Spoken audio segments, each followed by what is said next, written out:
Water. It's simple, right? Just H2O. So when you hear the term hydrogen water, it sounds redundant. Doesn't water already have hydrogen? Yes, but here's the catch. Those hydrogen atoms in H2O are chemically tied up with oxygen. They aren't the same thing as molecular hydrogen gas, H2, which can actually be dissolved into the water. Think of it this way. Just because you have oxygen atoms in water does not mean you can breathe underwater. Those atoms are locked up. Hydrogen water is regular water plus dissolved hydrogen gas.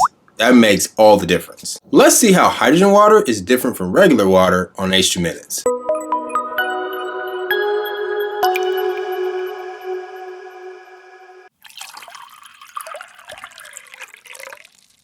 Did you know that all ordinary drinking water already have gases dissolved into it? Tap water, bottled water, filtered, they all contain atmospheric gases dissolved into them. Like nitrogen, oxygen, argon, carbon dioxide, and yes, even hydrogen gas. But here's the problem. Hydrogen gas makes up only 0.00005% of the atmosphere. That makes up about a millionth of the atmosphere. So in your regular glass of water, the dissolved hydrogen concentration is incredibly tiny, about 0.2 to 0.8 parts per trillion. Let's put that into perspective. In 1 liter of water, that is about 0.000000125 milligrams or 0.125 nanograms of molecular hydrogen. So that's roughly 2 to 10 million times less dissolved hydrogen gas than what is actually used in hydrogen water studies.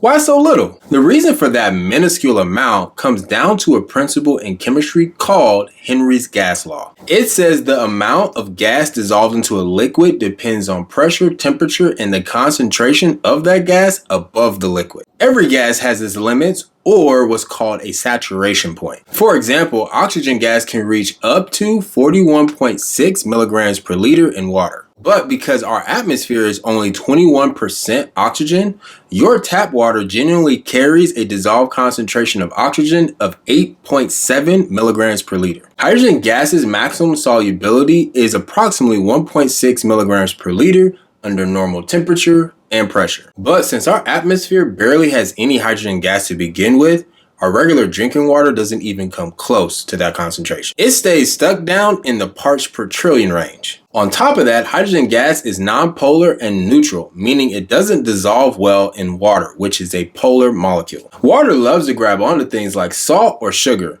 Hydrogen, not so much. Here is a mind-blowing comparison. CO2, carbon dioxide, saturation point in water is 1,482 milligrams per liter. As I said earlier, molecular hydrogen or hydrogen gas saturation point in water is 1.6 milligrams per liter. That means carbon dioxide is about 926 times more soluble than hydrogen gas. That's why soda can hold tons of fizz, and while hydrogen gas tops out in the single digits of ppms. But don't be fooled, low solubility does not mean low impact. Because hydrogen gas is so small and so light, you can have a tremendous amount of molecules of it without it being represented by a big number. For example, a 16-ounce glass of hydrogen water at a concentration of 1.6 milligrams per liter contains approximately 212 quintillion H2 molecules. That is 212 followed by 18 zeros. Just drinking 2 glasses of that and you're taking in more molecules than what is found in a 100 milligram dose of vitamin C. That's right, fewer milligrams, but way more molecules. And molecules are what your body interacts with. We go into this in detail in our How Small is Hydrogen video. Take a look and prepare to be amazed at just how small molecular hydrogen is and why that's so beneficial for our bodies. So, how do we actually get molecular hydrogen into the water at beneficial levels? Devices use electrolysis or chemical reactions to infuse H2 as nanobubbles, tiny bubbles that you can't see with the naked eye. Fun fact, the smallest nanobubbles can be just a couple nanometers across. Only a few hydrogen molecules hanging out together. Under normal pressure, the max you can get is about 1.6 ppm. But if we use pressure, say 50 psi, you can dissolve around 5.3 ppm. And modern hydrogen products, they can generate anywhere from 1 ppm up to 10 ppm. These are the same levels that researchers use in scientific studies.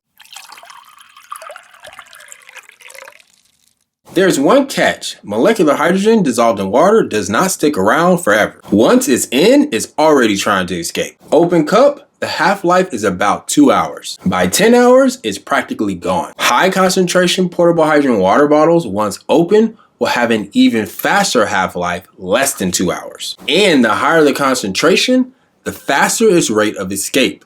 Kind of like a champagne bottle once opened or shaken. Things like temperature, the size of the nanobubble, surface area, and the container type all affect how long hydrogen remains dissolved into the water. Bottom line, hydrogen water is best enjoyed fresh. Won't all the hydrogen gas escape as soon as I open the bottle? No, because molecular hydrogen is dissolved as nanobubbles. It takes time for them to leave. Depending on the concentration, you still get a good 1 to 2 hour window, but I would suggest consuming it within 5 to 10 minutes to maintain optimal dose of hydrogen. Isn't hydrogen gas flammable? Yes, in air, hydrogen gas is flammable between concentrations of 4 to 75%. But dissolved into water is completely non-flammable. Just like gunpowder is harmless if it's soaked in water. Also, like gunpowder, is harmless without any ignition source. So here's the final takeaway. Regular drinking water has trace amounts of dissolved hydrogen gas. We're talking about parts per trillion. Hydrogen water has millions of times more hydrogen gas dissolved into it, in the parts per million range. Even though hydrogen gas solubility is low, its molecule amount is astronomically high and biologically meaningful. And that's why hydrogen water isn't just regular water. It's water plus a therapeutic gas recognized in scientific studies for its unique benefits. At the end of the day, it may look like any other glass of water, but it carries a molecular punch that makes all the difference. So the next time someone says, "Isn't all water hydrogen water?" you can confidently say, "Not like this." And that was your refreshing molecule-packed dose of H2 in minutes.